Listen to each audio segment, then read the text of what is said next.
Installez-vous. Moi, je suis dans mon studio, dans mon milieu, avec un invité spécial aujourd'hui. Avec lui, nous parlons de leadership et de performance. Et avant qu'on ait débute ce numéro de Business Matin, une seule question pour vous, chers téléspectateurs. De quel calibre de personnes avons-nous besoin dans nos pays pour développer nos pays, mesdames et messieurs, aussi bien dans l'administration publique que dans le secteur privé? Il est là pour en parler avec nous, Gilles Attaï. Gilles Attaï, bonjour. Bonjour. Comment est-ce que vous allez? Moi, je vais très très bien, merci. D'accord, c'est parti avec le jingle, ça tourne juste après ça.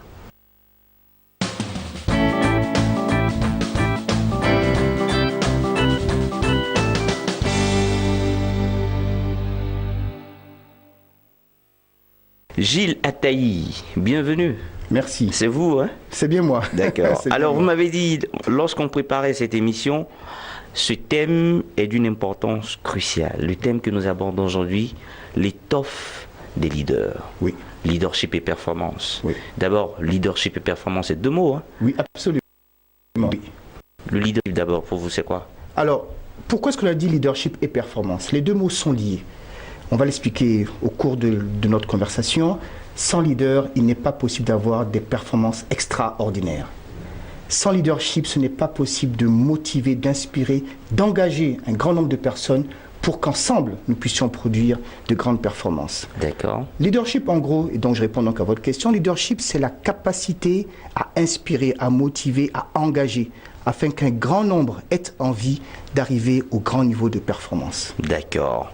Et selon vous, comment aujourd'hui le leadership peut intervenir dans une personne qui se lance dans la vie active? Je m'explique. Oui.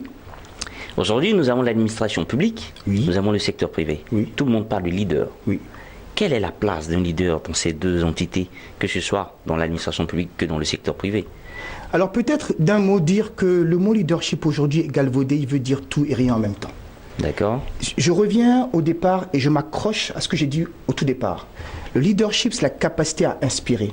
Sitôt qu'une personne est inspirée, sitôt qu'une personne n'a plus peur, sitôt qu'une personne libère son potentiel, elle est en mesure de produire beaucoup plus que ce qu'elle aurait produit sans cette capacité, n'est-ce pas? Très bien, mais qui l'inspire? Ah, le leader. Oui. Quand on parle de leader, en anglais, on parle après donc de followers ou alors de suiveurs. Les suiveurs, Le les leader, disciples. les disciples, on peut dire comme ça. Eh bien, le leader, c'est cette personne qui engage ses suiveurs afin que ces suiveurs libèrent elles-mêmes leur potentiel et arrivent à des performances qu'elles-mêmes trouvaient insoupçonnées au départ. D'accord, donc Voilà. un leader, il a forcément des gens qui le suivent. Absolument. Mais ça dépend de ce qu'il transmet. Absolument. Et selon vous, qu'est-ce qu'il peut transmettre pour qu'il puisse avoir des disciples? Un Alors, exemple très simple, Oui, dites-moi. on a Jésus, Oui. qui est des disciples. Oui. On pourrait dire qu'il était leader. Absolument. Absolument. Je veux juste éviter de rentrer dans la question religieuse, mais pour moi, C'est un exemple absolument, hein, pour les téléspectateurs. Absolument. Qu'est-ce qu'il peut transmettre aux gens? Qu'est-ce qu'il peut dire pour Alors, que les gens puissent le suivre? J'aime bien cette expression. Sitôt qu'une personne est en mesure de comprendre qu'il y a plus grand que sa petite personne et ses contingences immédiates, sitôt qu'une personne est capable de voir plus loin que les 5 cm devant sa petite personne, alors le monde est en marche. Le leader arrive par ses paroles, par ses actes, tout ceci en bonne cohérence, à vous amener à comprendre que au-delà de votre petite personne, il y a le monde, il y a l'autre, il y a de grands enjeux, il y a des grandes choses à faire, à réaliser. Et sitôt qu'il vous amène dans cette dimension, c'est là que vous produisez des résultats extraordinaires. D'accord. Donc le leader, en fait, il te fait comprendre de ton importance Absolument. dans le monde d'aujourd'hui. Mais vous savez quoi?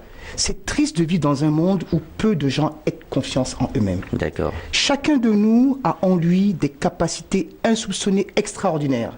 Au contact du leader, vous dites, mon Dieu, mais je vaux vraiment ça? Suis-je vraiment capable de faire ceci? Imaginez un monde aujourd'hui où on aurait des gens qui auraient confiance en elles-mêmes, ou des gens qui comprendraient que leurs petites contingences immédiates ne sont rien par rapport aux grands enjeux du monde.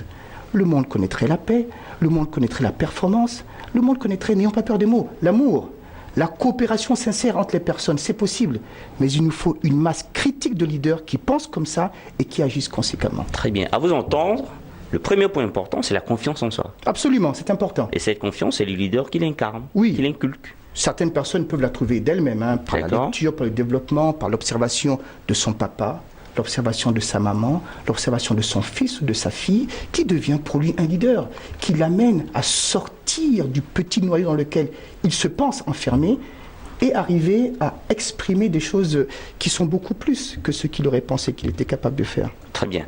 Alors parlons maintenant du leader dans l'administration publique. Oui. Aujourd'hui, nos administrations, quand on dit public, on parle d'État. Oui, bien sûr. Comment est-ce qu'on peut être un bon leader dans une administration publique? La première chose, c'est d'avoir conscience qu'on sert plutôt que se servir. D'accord. La deuxième chose, c'est de comprendre que chaque parole que l'on donne, chaque acte que l'on pose a des répercussions bien au-delà de ce que vous êtes capable de voir. Et donc, conséquemment, agir pour servir une cause qui ne vous appartient pas simplement à vous, mais qui appartient à ce qu'on appelle la population. Effectivement. Si, dans nos administrations, et je ne veux pas pointer une administration en particulier, si dans nos administrations, nous avions des gens qui comprenaient que leurs actes avaient des répercussions, deuxième, troisième, quatrième, cinquième, dixième échelon de ce qu'ils font, peut-être que ces personnes agiraient conséquemment. Donc penser qu'un leader dans l'administration publique doit plus être axé, doit plus faire attention pour les téléspectateurs à ses actes. Absolument.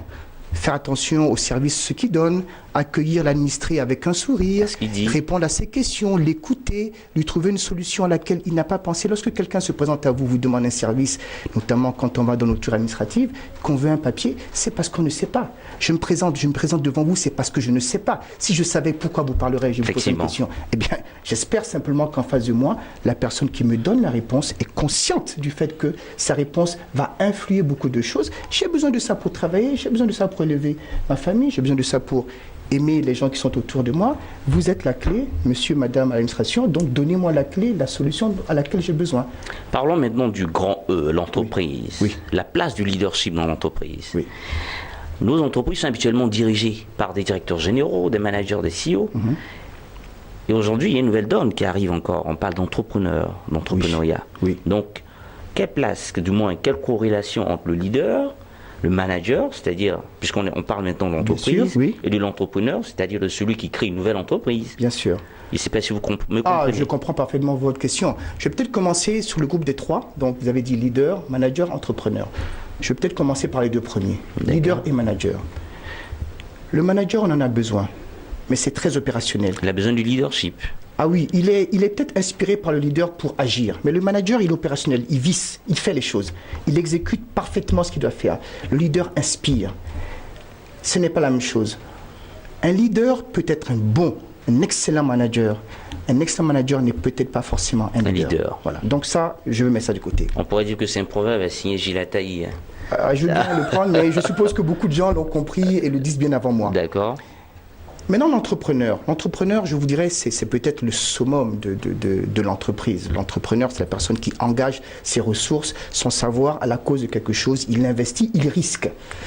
Il y a beaucoup de qualités pour être un entrepreneur. Effectivement. Si c'était aussi facile, tout le monde serait entrepreneur. Ouais. Alors, l'entrepreneur, il est forcément minimum un manager. Parce qu'il est conscient qu'il doit faire à la perfection ce qu'il est censé faire. Il est engagé. Et il peut également devenir un leader. Un leader. Parce que plusieurs personnes vont à l'entrepreneuriat. C'est une des 6 causes auxquelles je pense quand on devient entrepreneur. On devient entrepreneur, une des 6 causes, c'est parce qu'on a vu d'autres entrepreneurs réussir, gagner leur liberté et faire des choses qui plaisent. Donc l'entrepreneur, même s'il est un bon manager, devrait également réaliser qu'il a une obligation de leadership dans la société. Donc voulez-vous dire qu'aujourd'hui, puisque nos États prônent une nouvelle donne d'entrepreneuriat, tout le monde, tous les États ont désormais des ministères axés sur l'entrepreneuriat national, voulez-vous dire qu'il va falloir d'abord former nos jeunes au leadership, à une certaine étoffe de leader? Au moins leur donner conscience que tout n'est pas dans la solution technique. Tout n'est pas dans le savoir. Si vous êtes médecin, Jean-Paul, pourquoi être médecin au 3e ou 50e degré? Vous êtes médecin, c'est bien. Mais non, j'aimerais que comme médecin, vous fassiez ce que sont les devoirs de votre position courante. D'accord? Si vous êtes avocat, c'est bien d'avoir 36 000 diplômes d'avocat ou de ce que vous voulez, mais à la rigueur, sur ce que vous avez, faites bien ce que vous avez à faire. Il faudrait que nos curricula scolaires intègrent quelque chose qui permette à l'élève puis à l'étudiant qui demain va être un agent dans le développement de son pays, de comprendre qu'il n'y a pas que les résultats scolaires, il n'y a pas que la science et la technique, également l'homme. Il est important que l'on comprenne qu'il faille remettre l'homme au centre de chacune de nos préoccupations. Et c'est en ça que le leader et les personnes qui nous guident ont cette capacité de surmonter juste la petite équation technique pour aller vers cette dimension, je dis, qui est plus loin que les 5 cm après votre ventre. Alors Gilles Attaï, aujourd'hui, que pourrons-nous dire de vous? Vous êtes motivateur, vous êtes conférencier, vous êtes leader? Ça, c'est intéressant. Ou vous formez des leaders? Allez, on va dire ça comme ça, je suis un transformateur. Vous êtes un transformateur. Et vous avez transformé combien de vies aujourd'hui? Je suis très heureux de dire qu'il y a quelques centaines d'Africains sur ce continent qui sont passés par le filtre de ce que nous faisons. Et c'est ce que je fais maintenant depuis 10 ans. Mais c'est bien de se rappeler que je fus quand même en entreprise pendant 22 années et qu'aussi aujourd'hui comme entrepreneur, je dirige un groupe de cabinets depuis 10 ans. J'ai quand même été un bon serviteur en organisation. Et il est important que dans notre monde, il n'y ait pas que des entrepreneurs, qu'il y ait également des gens qui travaillent régulièrement en entreprise. Voilà. Mais on peut avoir une attitude d'entrepreneur même dans l'entreprise. Même dans l'entreprise. Ah oui, oui. Et ici, on a cette culture de leadership dans l'entreprise. On devient forcément entrepreneur. Absolument. Ouais. Absolument. Moi, je voulais vous poser une question. Dites-moi. Il va falloir répondre aux téléspectateurs réellement. Hein. C'est pas trop personnel, j'espère. Vous avez eu pour modèle qui pour que vous soyez leader? Je vais vous dire, je vais peut-être vous citer 2 ou 3 modèles. Incontestablement, mon père et ma mère. D'accord. Et ce n'est pas de la politique, non, incontestablement. Moi, j'ai vu mon père faire des choses. J'essaie de l'imiter. J'y arriverai pas encore, mais je ne sais pas. Mais en tout cas, je travaille à imiter mon père. Ma mère, mon premier leader, absolument également. Je sais ce qu'elle a fait pour moi. Je sais tous les efforts qu'elle a déployés pour que je sois le fils qu'elle a voulu que je sois. Je ne sais pas si je suis arrivé, mais paix à leur âme, que Dieu les reçoive et les ait acceptés dans son royaume actuellement. Ils sont partis. Ce sont les 2 premiers. Le troisième que je dis, peut-être parce que c'est quelqu'un que j'ai touché de près, le docteur Mohamed Ibrahim, grand fondateur, le fondateur de Celtel, immense personne, mais d'une générosité absolue. Grâce à moi, j'ai pu commencer ce que j'ai commencé et je pense que je suis un de ces enfants spirituels quelque part et que j'essaie de porter aussi plus loin ce que j'ai eu de lui, voilà. Donc dans mon équipe, j'essaie de transmettre ceci. Donc aujourd'hui, on va dire le follower, le disciple est devenu à son tour leader. Voilà.